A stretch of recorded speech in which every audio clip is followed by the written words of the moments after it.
So very good morning to all of you. Welcome to the online classes of the Spark Institute.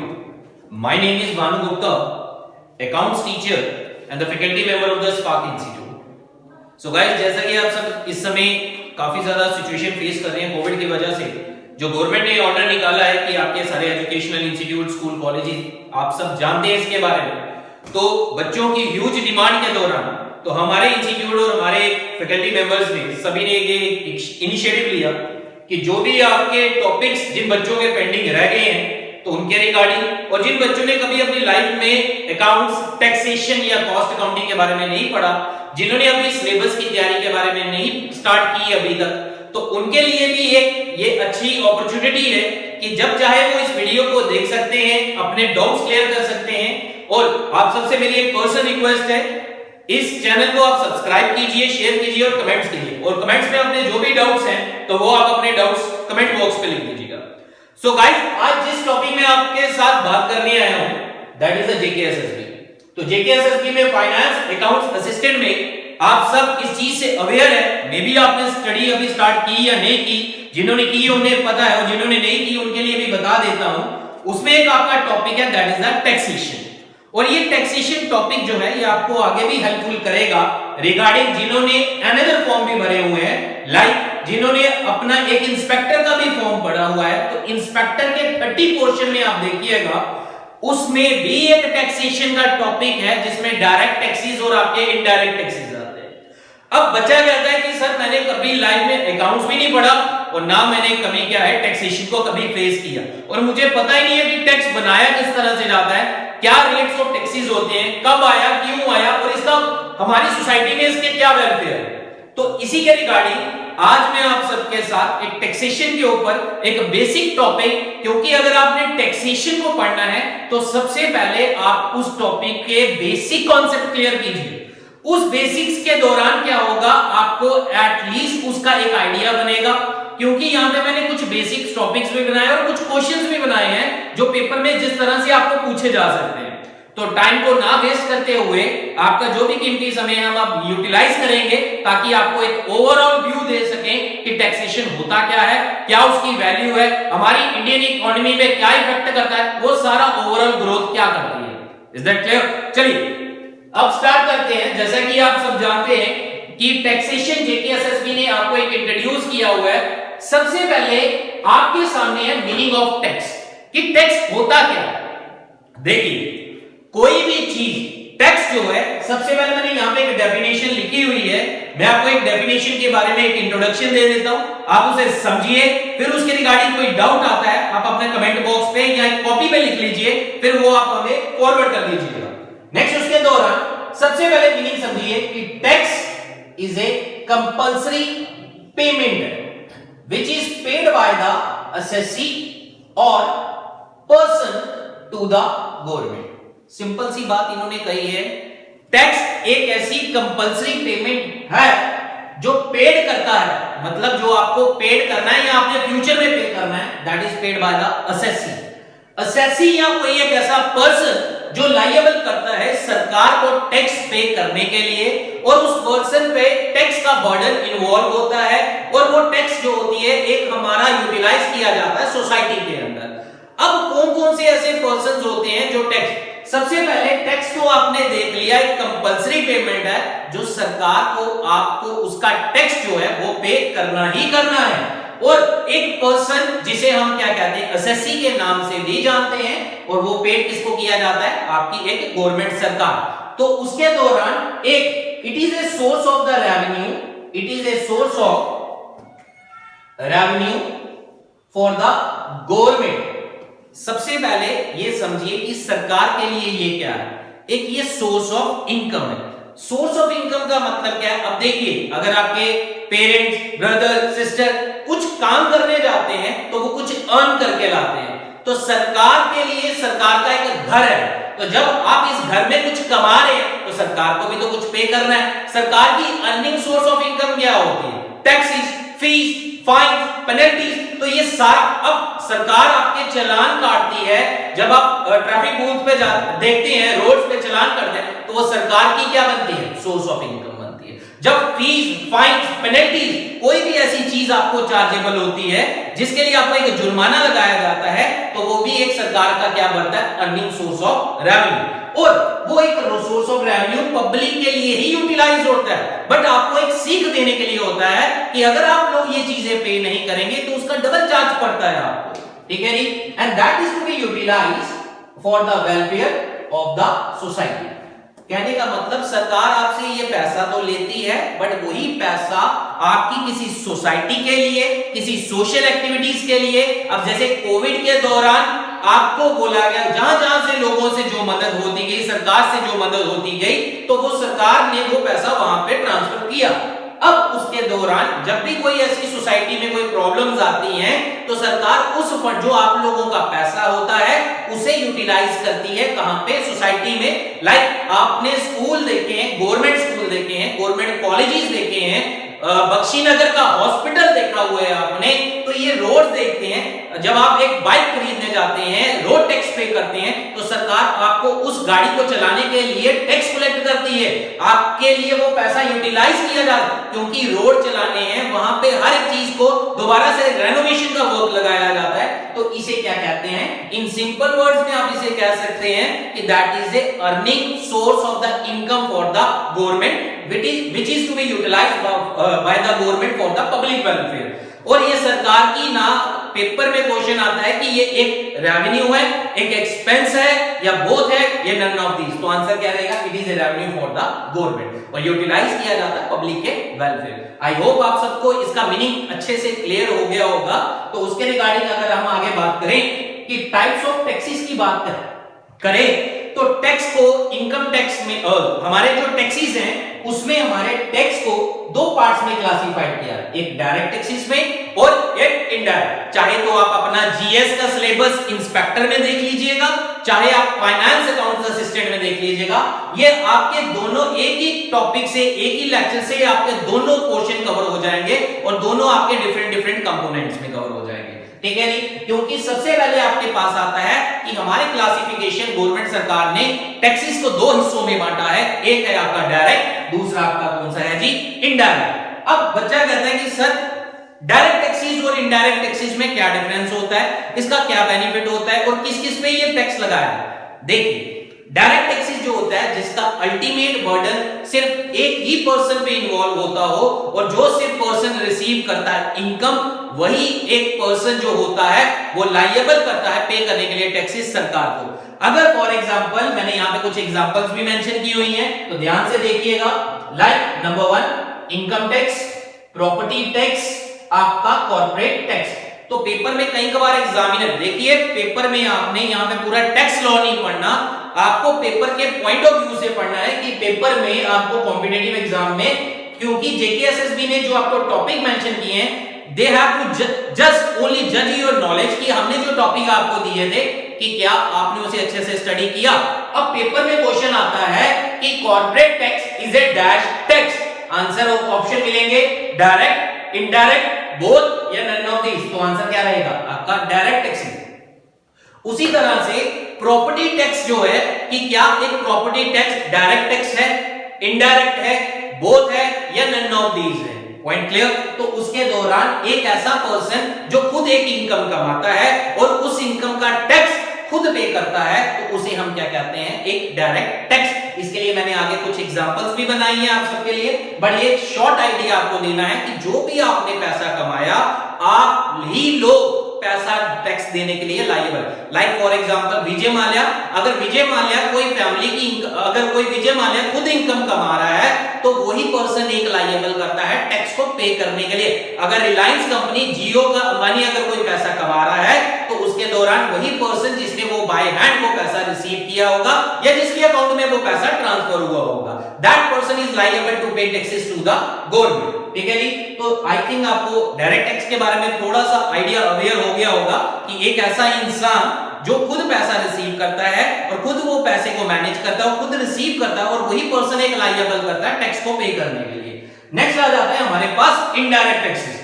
Indirect taxes क्या होते हैं कि एक ऐसे taxes जिसका बर्डन मुझ पर भी है आप पर भी है, जितनी भी सोसाइटी में आप गांधीनगर गोल मार्केट में जितनी भी दुकानें हैं उन सब पर भी बर्डन है, कनक मंडी में भी जितनी दुकानें हैं उन सब पर भी बर्डन है, जितने भी ऑल ओवर बर्डन, जितना होलसेलर, मैन्युफैक्चरर, रिटेलर, कंज्यूमर, ये सिर्फ एक इंसान पे नहीं होता, इसका बर्डन एक पूरी सोसाइटी के ऊपर होता है जो अपने गुड्स और सर्विसेज को एक सोसाइटी की टेरिटोरियल लिमिट के अंदर बेचते हैं। अब मैंने आपको इधर कुछ एग्जांपल दिए, उन एग्जांपल्स को गो थ्रू करते हैं। देखिए सबसे पहले वैट, ये आपने जीएसटी से पहले नाम सुना होगा, जम्मू कश्मीर में वैल्यू एडेड टैक्स लगता था, अब सरकार ने उसको काट कर ये एक नया कॉन्सेप्ट लाया जीएसटी, ठीक है जी। उसके दौरान एक्साइज ड्यूटी, उसके दौरान आपका सर्विस टैक्स, ये जो होते थे तो लोगों की इससे पहले भी कुछ और टैक्स लगाए जाते थे जिसे हम कहते थे central goods and service tax लगाया जाता था, तो उसके दौरान आपका सीएसटी होता था, पहले वैट के दौरान सीएसटी लगता था, सर्विस टैक्स, कस्टम ड्यूटी, तो एक इंसान के ऊपर काफी ज्यादा बर्डन पड़ने लगा। उसके दौरान इस बर्डन को रिड्यूस करने के लिए 2017 में 1 जुलाई, मैंने यहाँ पे मेंशन नहीं किया है, फिर भी आप अगर डेट लिखना चाहते हैं तो ब्रैकेट में एक डेट लिख लीजिएगा, 1 जुलाई 2017 में जेएंडके में ऑल ओवर इंडिया में वन नेशन वन टैक्स की बात की गई, दैट इज द जीएसटी। और आप जैसा कि आप जानते हैं जीएसटी के फुल फॉर्म क्या है, goods and the service tax, और पेपर में इसके आने के क्योंकि लेटेस्ट चीज है 2017 के बाद लागू हुई है, तो सरकार आपसे ये जानना चाहेगी कि GST is a dash tax, direct, indirect, both या नन ऑफ दीज, तो आंसर क्या रहेगा आपका, दोनों में से एक आपका ये इनडायरेक्ट टैक्स, जिसका बर्डन मुझ पर भी है, आप पर भी है, आने वाले जितने भी लोग हमारे साथ सेल परचेज का काम करते हैं गुड्स और सर्विसेज के दौरान, वो किसी भी नेचर में हो सकता है, नेचर कोई होलसेलर है, कोई रिटेलर है, कोई गारमेंट्स का काम करता है, कोई हार्डवेयर का काम करता है, तो इस तरह का कोई भी एक सोसाइटी में लोग कोई सामान खरीदते हैं, बेचते हैं, तो उसके दौरान एक ये टैक्स का बर्डन लोगों को पे करना पड़ता है, ठीक है जी। उसके दौरान अब आगे बात करते हैं कि डायरेक्ट टैक्सेस होते क्या है, यहाँ पे मैंने पूरी डेफिनेशन लिखी हुई है, तो उसके लिए कुछ एक नीचे एग्जांपल भी दी है, तो उसे भी आप अच्छी तरह से देखिएगा। आई होप अगर आपने इसे पूरा प्रॉपर्ली दोबारा से क्लियर करना है तो आप दोबारा से वीडियो ऑन करके देख लीजिएगा।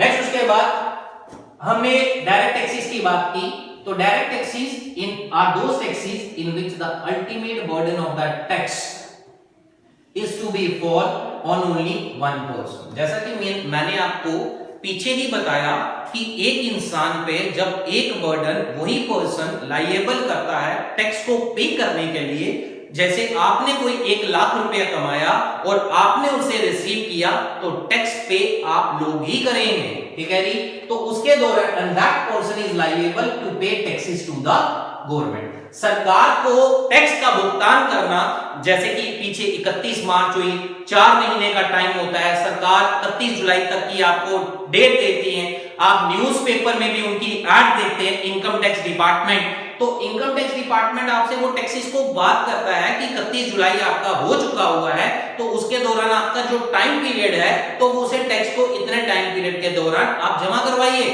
अगर आप नहीं करवाते तो उसकी 5000 रुपया पेनल्टी पड़ती है आपको। पॉइंट क्लियर हो? उसके लिए आपके आईटीआर के फॉर्म जो होते हैं वो सबमिट करवाए जाते हैं, वो ऑनलाइन के दौरान भी आजकल इनकम टैक्स डिपार्टमेंट ने आपके लिए एक फैसिलिटी रखी है, अदरवाइज आप चाहें तो डिपार्टमेंट में जाकर भी सबमिट करवा सकते हैं।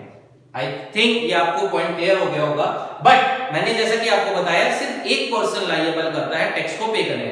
यहां पे मैंने कुछ एक एग्जांपल दी है, एक फैमिली के अंदर mister A, mister B, mister C and mister D.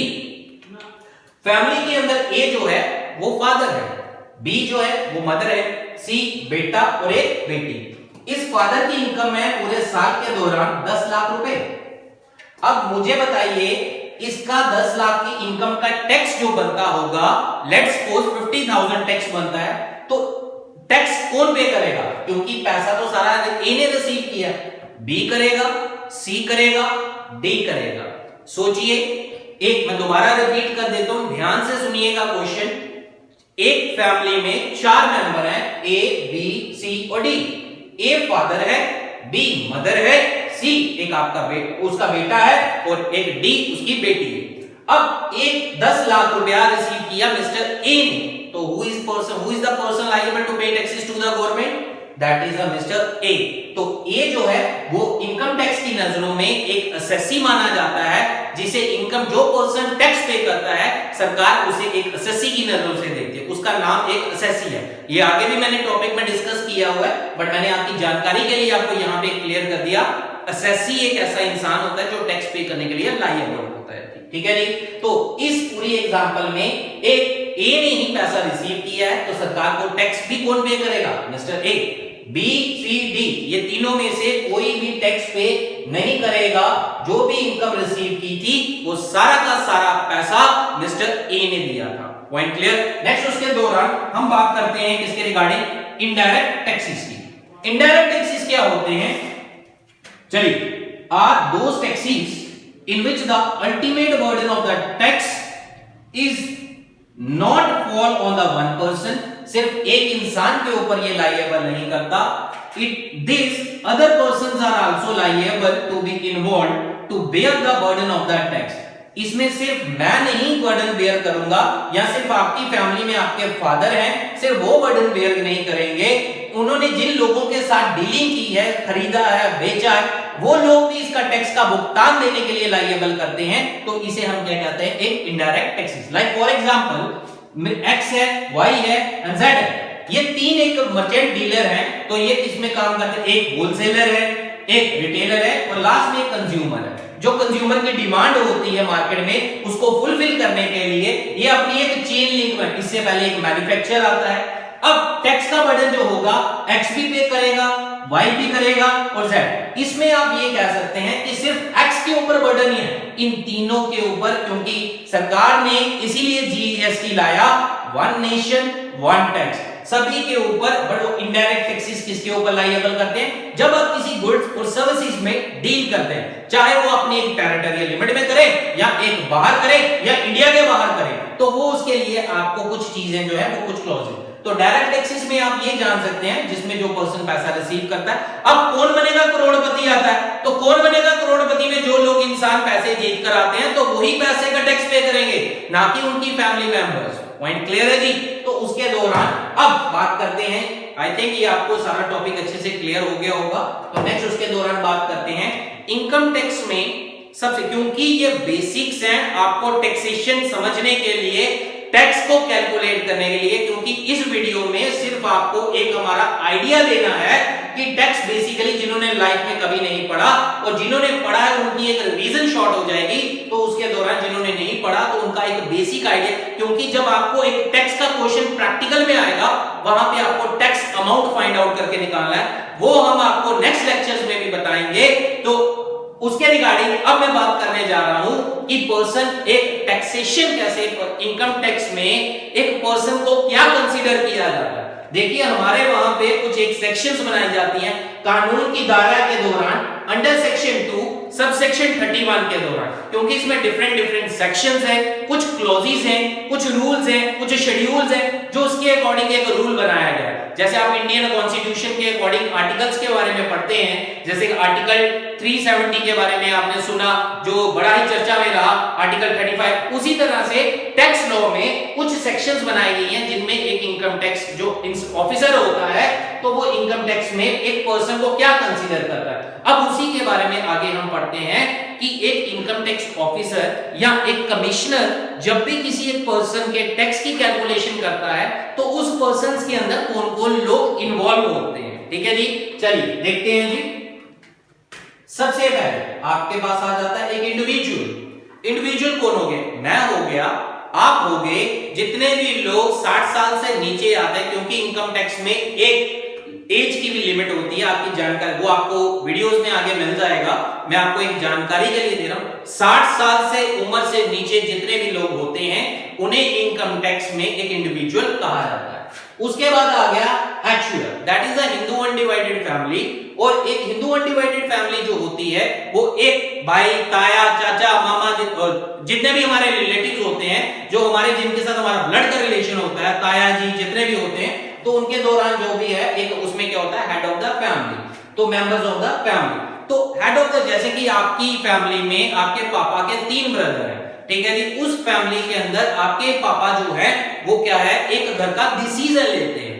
तो उन्हें क्या कहा जाता है, मतलब आपके पापा ने जो घर का डिसीजन ले लिया, बाकी सबको वो पत्थर की लकीर बन गई आपकी ये, तो उसके दौरान उसे हम क्या कहते हैं, एक कर्ता। जो घर का जिसने फैसला सुना दिया वो एक हिंदू अनडिवाइडेड, जिसे हम एक रिस्पेक्ट देते हैं, डाइनिंग टेबल पे बिठाकर उसके साथ घर के जितने भी बड़े सदस्य होते हैं, हर एक घर में एक फैमिली में बड़ा सदस्य जिसका कहना मानना पड़ता है, उसे हम क्या कहते हैं, कर्ता। मेंबर्स ऑफ द फैमिली क्या होते हैं, जो उस घर के सदस्य होते हैं, मेल फीमेल बच्चे जितने भी होते हैं, जो उन्होंने कह दिया वो उन सबको मानना पड़ेगा। ठीक है जी, जिसे हम क्या कहते हैं, ज्वाइंट फैमिलीज कहते हैं। ठीक है जी। नेक्स्ट उसके दौरान आपके पास आ गई एक फर्म। फर्म को भी एक पार्टनरशिप में पर्सन कंसीडर किया, पार्टनरशिप फर्म जिसे हम कहते हैं, तो इनकम टैक्स में उसे पर्सन कंसीडर किया जाता है। नेक्स्ट उसके दौरान कोई कंपनी, रिलायंस आ गई, विप्रो आ गई, एचसीएल कंपनी आ गई, तो जितनी भी कंपनीज होती हैं तो उसे भी एक पर्सन माना जाता है। वो अलग अलग एक्ट के अकॉर्डिंग रजिस्टर्ड होती हैं। लोकल अथॉरिटी, लोकल अथॉरिटी होगी, जैसे हम जम्मू में रहते हैं तो हमारी लोकल अथॉरिटी, जिसे एक पूरी एक लिमिट है, एक अथॉरिटी है कि अगर जम्मू में कोई भी इलीगल कोई लैंड के रिगार्डिंग डिस्प्यूट, तो जेडीए वाले उसके लिए बात कर सकते हैं, या म्युनिसिपैलिटी कोई भी अपनी बिल्डिंग की इमारत बना रहा है तो हमारी जम्मू म्युनिसिपैलिटी लिमिट जो है उसके बारे में बात कर सकती है। ठीक है जी। नेक्स्ट इसमें आप एग्जांपल दे दीजिएगा, जेएमसी जम्मू म्युनिसिपैलिटी कॉर्पोरेशन, हमारा सतवारी कैंटोनमेंट बोर्ड आ गया, तो उसके दौरान ये लोकल अथॉरिटी जो हमारे एक टेरिटोरियल लिमिट एरिया के अंदर रहते हैं। एओपी, इसकी मैंने शॉर्ट फॉर्म में लिखा हुआ है, आप चाहे तो इसको फुल फॉर्म इसकी लिख सकते हैं। AOP that is the association of person, BOI that is the body of the individual. Next उसके दौरान क्या है, एजीएफ। एजीएफ की फुल फॉर्म होती है artificial judicial person. Artificial judicial person जो है, तो उसके दौरान ये एक ऐसी जिसकी एक यूनिक पर्सनालिटी होती है। ठीक है जी, जिसकी एक यूनिक पर्सनालिटी है, जो एक सेपरेट एक्ट ऑफ लॉ के अकॉर्डिंग बिल्कुल डिफरेंट है। Like for example Jammu university. ठीक है जी,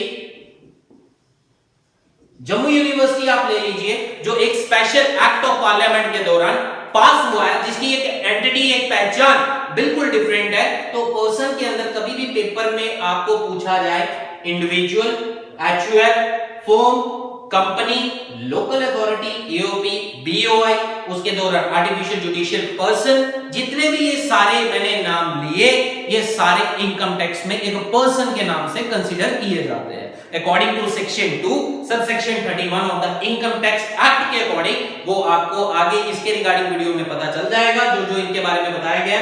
नेक्स्ट उसके रिगार्डिंग हम बात करते हैं, that is a important thing, that is the assessee. Assessee is a very important person in the income tax.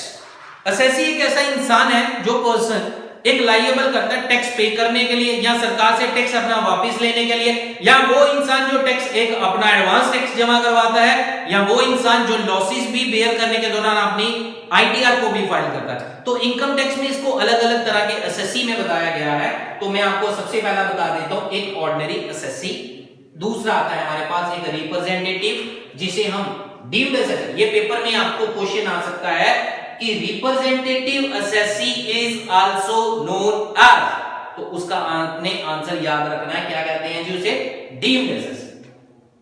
Next third one हमारे पास आता है असेसी इन द डिफॉल्ट। अब देखिए मैं आपको बताता हूं, इनको शॉर्टकट में मैं आपको एक बिल्कुल पॉइंट क्लियर करके दे रहा हूं कि ऑर्डिनरी असेसी जो अपने एक ऐसे असेसी जो टाइम टू टाइम रेगुलर सरकार का पैसा जमा करते हैं, सरकार के टैक्स की चोरी नहीं करते, जो सरकार को कहे बिना ही अपनी डिले आईटीआर को डिले नहीं करते, वो एक ऐसे एसएससी होते हैं, मतलब साफ सुथरे होते हैं। अगर मैं रिलायंस कंपनी में अंबानी की ही बात करूं तो income tax department as a chief guest उन्हें बुलाता है, किसके लिए, क्योंकि वो पर्सन एक लायबल है टैक्स पे करने के लिए भी, और वो पूरा अपना टाइम टू टाइम एक टैक्स पे करता है। यही एग्जांपल मैं आपको विजय माल्या के दे दूं तो मुझे नहीं लगता कि उसे इनकम टैक्स डिपार्टमेंट इनवाइट भी करता होगा। तो उसके रिगार्डिंग हमारे पास जो है एक रिप्रेजेंटेटिव और डीम्ड एसएससी जिसे हम कहते हैं, ये वो एसएससी होते हैं जो मानते हैं कि भाई हमने ये पैसा रिसीव किया और मैं टैक्स देने के लिए लायबल हूं। जैसे फॉर एग्जांपल डोमिनोज की एग्जांपल लगाते हैं। अब ये डोमिनोज के एग्जांपल के दौरान मैं आपको बताता हूं, इसका मालिक बाहर बैठा हुआ है, बट उसने इंडिया में अपना एक एजेंट छोड़ा हुआ है जो इंडिया में उसका पैसा रिसीव कर सकता है। तो इनकम टैक्स डिपार्टमेंट उससे एक रिटर्न में एप्लीकेशन लेता है कि अगर आप उस इंसान को जो इंडिया में आपने डोमिनोज की इनकम के लिए पैसा रखने के लिए रिसीव करने के लिए छोड़ा है, तो वो पर्सन आपके बिहाफ पर टैक्स पे करेगा इंडिया के दौरान। अब आपने देखा कश्मीर की एक बेटी गई, उसने कौन बनेगा करोड़पति के दौरान 25 लाख रुपया जीता, तो उसके दौरान अब वो तो 18 साल से नीचे थी, बट वो 25 लाख रुपया कौन जमा करेगा?